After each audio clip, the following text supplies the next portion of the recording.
नमस्कार दोस्तों, आपका स्वागत है जॉइन इंस्पायर्ड में। दोस्तों, आज की कहानी चिंता छोड़ो खुशी से, जियो महात्मा बुद्ध द्वारा एक कहानी। इस वीडियो को लास्ट तक जरूर देखना क्योंकि आपकी जिंदगी बदलने वाली है।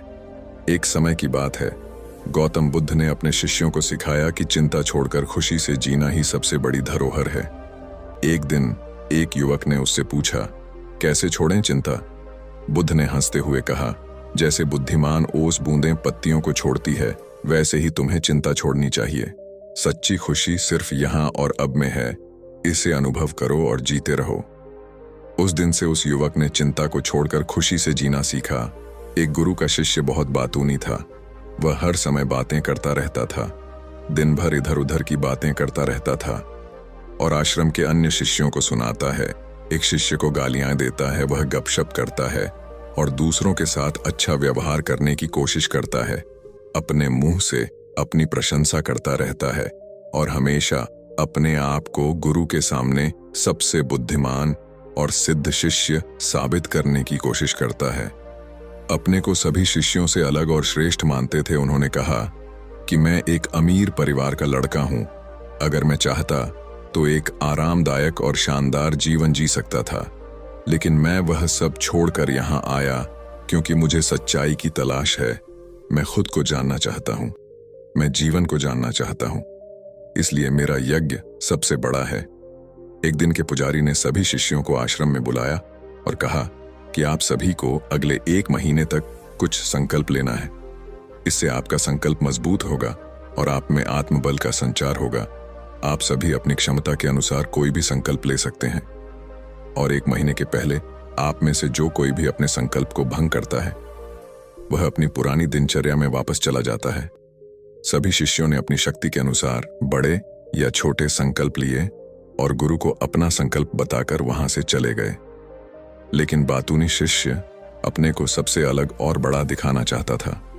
तभी वह गुरु की झोपड़ी में पहुंचा और बोला कि मुझे कोई छोटा संकल्प नहीं करना है, बल्कि अपने जैसा कोई बड़ा और महान संकल्प करना है। कृपया बताएं कि मैं कौन सा संकल्प लूं? उस बातूनी शिष्य की बात सुनकर गुरु मुस्कुरा दिए और कहा, क्या तुम मेरे द्वारा दिए गए संकल्प को पूरा कर पाओगे? क्या तुम्हारे लिए उसे पूरा करना संभव होगा? नहीं, ये तुम्हारे लिए संभव नहीं है। तुम इसे पूरा नहीं कर सकते तो अपना संकल्प खुद खोजो। शिष्य ने कहा, नहीं गुरु, मैं पूरा करूंगा। आप मुझे जो भी संकल्प दें, आप कृपया मुझे बताएं। शिक्षक ने कहा, ठीक है, फिर आप अगले महीने चुप रहेंगे। और गुरु को अपना संकल्प बताकर वहां से चले गए। लेकिन बातूनी शिष्य अपने को सबसे अलग और बड़ा दिखाना चाहता था। तभी वह गुरु की झोपड़ी में पहुंचा और बोला कि मुझे कोई छोटा संकल्प नहीं करना है, बल्कि अपने जैसा कोई बड़ा और महान संकल्प करना है। कृपया बताएं कि मैं कौन सा संकल्प लूं। उस बातूनी शिष्य की बात सुनकर गुरु मुस्कुरा दिए और कहा, क्या तुम मेरे द्वारा दिए गए संकल्प को पूरा कर पाओगे?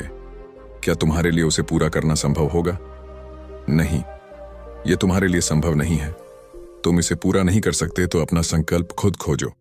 शिष्य ने कहा, नहीं गुरु, मैं पूरा करूंगा। आप मुझे जो भी संकल्प दें, आप कृपया मुझे बताएं। शिक्षक ने कहा, ठीक है, फिर आप अगले महीने चुप रहेंगे। मुंह से एक शब्द भी नहीं निकलेगा। वह आपका संकल्प है। शिष्य ने कहा, गुरुजी, क्या यह संकल्प है? यह बहुत आसान है, केवल 1 महीने के लिए चुप रहना है। मुझे एक बड़ा संकल्प दें जो मेरे श्रेय के योग्य है, जिसे पूरा करने में मुझे परेशानी हो रही है। गुरु ने कहा, पहले आप इस संकल्प को पूरा करें। शिष्य ने गुरु की आज्ञा का पालन किया। वह उसी समय चुप हो गया और मुड़ा और झोपड़ी से बाहर चला गया। उसे चुप रहना बहुत आसान लगा। उसने किसी तरह चुपचाप एक दिन बिताया, लेकिन दूसरे दिन से उसके मन में न बोलने का बोझ बढ़ने लगा। तीसरे दिन उन्हें भारीपन महसूस होने लगा और चौथे दिन एक अजीब सी बेचैनी होने लगी, क्योंकि आश्रम के सभी शिष्य आपस में बात कर रहे थे। वह भी उनके सामने अपना पक्ष रखना चाहता था और उनकी बात बंद करना चाहता था, लेकिन उसका निश्चय उसके रास्ते में आ खड़ा हुआ। इसलिए वह सारा दिन केवल मुंह और आंखें ही बनाता रहा। ऐसे ही कुछ दिन और बीत गए और शिष्य बीमार पड़ गया। उसका सिर फटने वाला था। खाने पीने का भी मन नहीं करता था। वह बस बोलना चाहता था। वह मास्टर जी के पास गया और उनके सामने बैठ गया और उन्हें लिखकर कहा, मास्टर जी, मुझे बोलना है बिना कहे मुझे सांस नहीं आ रही है, मेरा दम घुट रहा है, मैं अंदर से पागल हो रहा हूं, मैं क्या कर सकता हूं? क्या मुझे अपने संकल्प तोड़ देने चाहिए? मास्टर जी यह पढ़कर मुस्कुराए और कहा कि संकल्प तो टूटने के लिए होते हैं, लेकिन जो व्रत को पूरा करता है वही अपने भीतर की शक्ति को बढ़ा सकता है, और जो अपनी आंतरिक शक्ति को बढ़ा लेता है वही जीवन के पथ पर आगे बढ़ता है। बुद्धि और जागृति संकल्प लेना आपके हाथ में था और उसे तोड़ना आपके ऊपर है। आपके अनेक सहशिष्य संकल्प तोड़कर अपनी दिनचर्या में लौट आए हैं। अगर आप ऐसा नहीं कर पा रहे हैं तो आप अपने संकल्प को तोड़ भी सकते हैं और अपनी पुरानी दिनचर्या में वापस जा सकते हैं। लेकिन याद रहे, अगर आज आप इस छोटे से संकल्प को संभाल नहीं पा रहे हैं तो बाकी जिंदगी कैसे संभालते हो? मुझे शक है बाकी फैसला पूरी तरह तुम्हारे हाथ में है। वैसे भी फैसला पूरी तरह तुम्हारे हाथ में। वो बिना कुछ कहे वापस चले जाते थे और खुद को अपनी झोपड़ी में बंद कर लेते थे। झोपड़ी से बाहर आ जाते थे केवल अपने आवश्यक कार्यों के लिए। बाकी समय वह कुटिया के अंदर ही बैठा रहता था। 15 दिन बीत चुके थे और आश्रम के सभी छात्रों का संकल्प लगभग टूट चुका था, लेकिन उस बातूनी शिष्य का संकल्प अभी भी चल ही रहा था कि प्रतिज्ञा लेने के बाद से वह एक शब्द भी नहीं बोला। पूरा आश्रम हैरान था कि इतना बोलने वाला आदमी चुप कैसे हो गया। 15 दिन बाद वह अपने मालिक के पास गया और लिखित में कहा कि हे मालिक, मैं बाहर से चुप हूं, लेकिन मेरे अंदर कई आवाजें हैं। बहुत रोना और शिकायत है। मैं अंदर ही अंदर बात करता रहता हूं। मेरा मन तरह तरह के सवाल करता रहता है। बाहर से जितना शांत हूं, भीतर उतना ही कोलाहल है। मुझे संदेह है कि मेरा संकल्प अभी भी कायम है या नहीं। क्योंकि आपको बोलने की आदत है, आप बाहर से भले ही खामोश हों, लेकिन अंदर ही अंदर कहते रहते हैं कि आपको इन बातों और आवाजों से दूर जाना होगा। शिष्य गुरु को प्रणाम करके चला जाता है और भोर होते ही वह अपनी कुटिया छोड़कर जंगल में चला जाता है। कई दिन बीत जाते हैं और संकल्प का समय भी पूरा हो जाता है, पर वह शिष्य वापस नहीं आता। आश्रम में सभी को डर था कि जंगली जानवरों ने उसे खा लिया है। इस दौरान लोगों ने उसे खोजने का काफी प्रयास किया, लेकिन वह कहीं नहीं मिला। गुरु के सभी शिष्यों ने स्वीकार किया था कि जंगली जानवरों ने उन्हें अपना शिकार बनाया है, लेकिन मास्टर जी को ऐसा नहीं लगा। एक दिन आश्रम का एक शिष्य गुरु के पास आया और बोला, गुरुजी, बातूनी शिष्य को क्या हुआ? जानवरों ने मार डाला होगा। मालिक ने कहा, हो सकता है जानवरों ने उसका शिकार किया हो, लेकिन उसके न लौटने का कोई और कारण हो सकता है। हो सकता है कि वह जिस चीज के लिए वहां गया था वह मिल गया हो। शिष्य ने पूछा कि क्या ज्यादा बोलना हानिकारक है? गुरु ने कहा, यह भी मानव जीवन के कई दुखों में से एक है कि वो कभी चुप नहीं रह सकता। वो हमेशा कुछ ना कुछ कहता रहता है। हमारा आधे से ज्यादा दुख हमारे अकेले बोलने से होता है। ज्यादातर परिवारों के झगड़े की वजह हमारी बेवजह की बातें होती हैं। हम में से कोई भी चुप नहीं रहना चाहता। हम सिर्फ सामने वालों से कहना चाहते हैं जो कुछ भी हमारे मन में है। हम उसे समझाना चाहते हैं कि आप गलत हैं और मैं सही कहाँ तक उचित है, क्योंकि दूसरा भी वही कर रहा है। और इस तरह सब एक दूसरे का सड़ा गला सामान ले रहे हैं, तो समय के साथ साथ उन्हीं बातों की परतें गिनते रहते हैं और एक दूसरे को सुनाते रहते हैं। इस तरह सुनने सुनाने का यह काम जीवन भर चलता रहता है। अगर आप गौतम बुद्धा की कहानी को सुनना चाहते हैं तो नीचे वीडियो पर क्लिक करके सुन सकते हैं। चिंता करना बंद करो, खुशी से जियो। लेकिन इस अज्ञानता में हम अपना समय, अपना जीवन, अपनी समझ और सबसे महत्वपूर्ण व अनमोल क्षण खो देते हैं, जिसे जिया जा सकता है, जिसका अनुभव किया जा सकता है, जिसमें आनंद पाया जा सकता है। लेकिन बदले में हमें क्या मिलता है? कुछ भी नहीं। सब व्यर्थ जाता है। हम इस पागलपन में क्या खो चुके हैं? केवल कुछ लोगों को पता चलता है, बाकी लोगों को उनके आने का पता नहीं है, जैसे उन्हें उनके जाने का पता नहीं है। शिष्य ने कहा, फिर क्या इसका समाधान है? गुरु ने कहा कि आपके विचारों को पूरी जागरूकता के साथ देखना ही सभी मानसिक समस्याओं से बचने का एकमात्र तरीका है। दोस्तों, वर्तमान में रहें और पूरी सजगता के साथ अपना काम करें। यह प्रसिद्ध जापानी जैन मास्टर शुनरियु सुजुकी का कथन है, जिन्होंने अपनी पुस्तक जैन माइंड, बिगिनर्स माइंड में विस्तार से बताया है कि कैसे एक व्यक्ति अपने दैनिक कार्य करने के साथ साथ जागरूकता का अभ्यास कर सकता है और एक जीवन भी जी सकता है। मानसिक रूप से स्थिर और सुखी जीवन। आप चाहें उस बातूनी शिष्य को आश्रम छोड़े हुए 3 महीने बीत चुके, पर उसका कोई समाचार न था।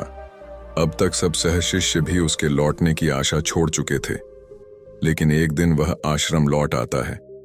उसे देखकर सभी चकित और प्रसन्न हुए, लेकिन अब वह छोड़ने वालों में से नहीं था। वह कुछ और के रूप में वापस आया। उसमें एक अजीब परिवर्तन महसूस किया जा सकता था। उसके चेहरे पर एक अजीब सा भाव था और उसकी आंखों में बड़ा सुकून था। आश्रम में आते ही सभी शिष्यों ने उन्हें चारों ओर से घेर लिया और बात करने लगा। उसने अपने भाइयों से भी बात करना शुरू कर दिया।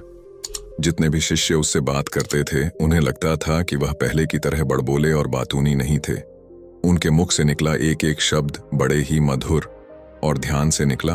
कुछ देर दूसरे शिष्यों से बातें करने के बाद वह गुरु के पास गया। उसने गुरु के पैर छुए और कहा, गुरुजी, क्या मैं अब भी चुप हूं? क्या मेरा संकल्प अभी भी जारी है? गुरु ने कुछ देर तक शिष्य की आंखों में गौर से देखा और कहा, हां, तुम अब भी चुप हो। आपके मुंह से एक भी शब्द नहीं निकल रहा है और आपका संकल्प अभी भी कायम है। इसलिए मैं और गहरे जंगल में चला गया। हो में पे कि मुझे वहां शांति मिलेगी और मेरे मन में चहकना कम हो जाएगा। लेकिन मैं जितना एकांत में गया, मेरे अंदर की आवाज तेज होती गई। मुझे अपने अंदर की पुरानी आवाजें सुनाई देने लगी। तब मुझे एहसास हुआ कि मैं कितना गलत था जब मैं बुरा कहता था अपने परिवार के सदस्यों, दोस्तों और सह शिष्यों को बातें। इसलिए उस समय मैंने सोचा कि मैं सही था। जब मैं गुरु भाइयों की चुगली करता था और उनका मजाक उड़ाता था, तब भी मुझे लगता था कि मैं उनसे बेहतर हूं और मैं सही कर रहा है। लेकिन उस दिन मुझे पहली बार लगा कि मैं कितना गलत हूं। बहुत देर तक ये आवाजें, ये शिकायतें मेरे अंदर चलती रहीं, लेकिन धीरे धीरे मेरे अंदर से ये सारी आवाज चली गई। अब मैं अंदर से भी खामोश हूं।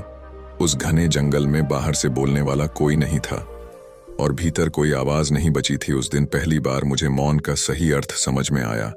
कितनी शांति थी मेरे आसपास। हालांकि अभी भी कुछ आवाजें थीं जो पहले आती थीं, लेकिन मैं उन्हें नहीं सुन सकता था।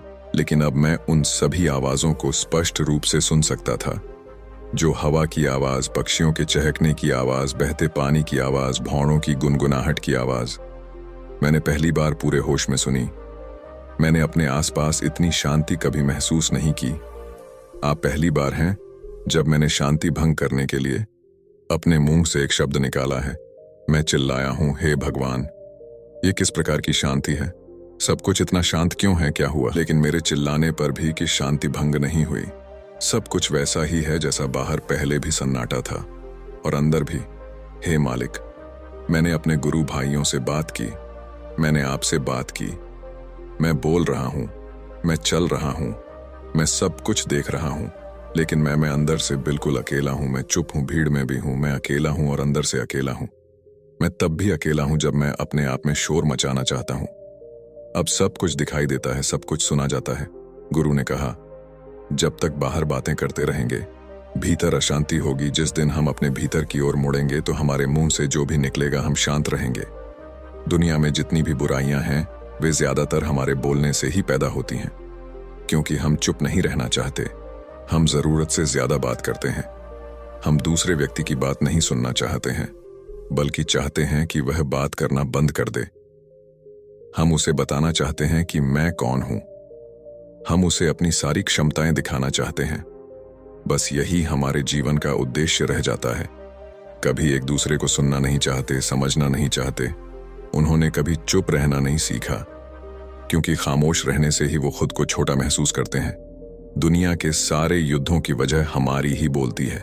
इसलिए हमें उतना ही बोलना चाहिए जितना जरूरी हो, क्योंकि बेकार की बातें करने से ऊर्जा बर्बाद होती है और बोलने से हम कभी अंदर की ओर नहीं मुड़ते, क्योंकि वो हमें बाहर की ओर खींचती रहती है।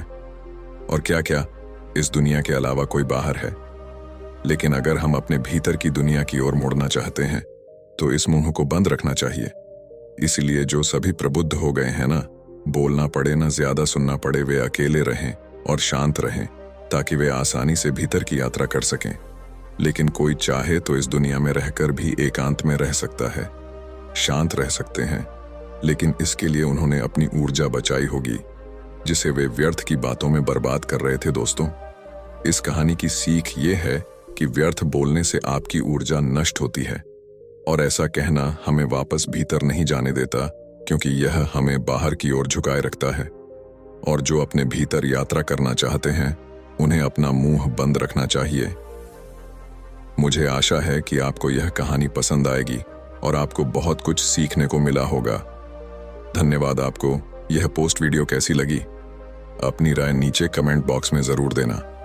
इसी के साथ उम्मीद है आज की वीडियो आपको बहुत अच्छी लगी होगी, तो इस वीडियो को एक लाइक करके चैनल को सब्सक्राइब कर लो। मैं मिलता हूं आपको किसी और वीडियो में। तब तक के लिए आप अपना ख्याल रखें। धन्यवाद दोस्तों, अपना कीमती समय देने के लिए।